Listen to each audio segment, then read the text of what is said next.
বাঙালির লোকজ ইতিহাস ঐতিহ্যে পিঠা পুলি গুরুত্বপূর্ণ ভূমিকা পালন করে আসছে প্রাচীনকাল থেকেই।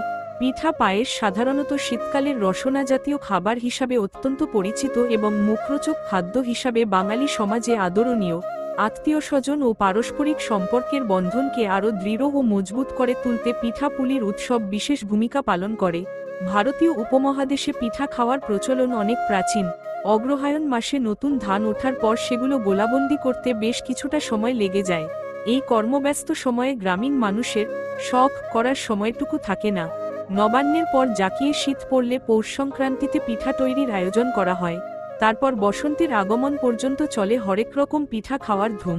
মূলত মাঘ ফাল্গুনে দুমাসি জমিয়ে পিঠা খাওয়া হয়।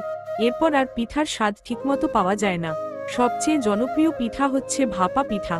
এছাড়াও আছে চিতই পিঠা, দুধ চিতই, ছিট পিঠা, দুধকুলি, ক্ষীরকুলি, তিলকুলি, পাটিসাপটা, ফুলঝুরি, ধুপি পিঠা, নকশি পিঠা, মালাই পিঠা, মালপোয়া, পাকন পিঠা, ঝাল পিঠা ইত্যাদি। বাংলাদেশে শতাধিক ধরনের পিঠার প্রচলন রয়েছে।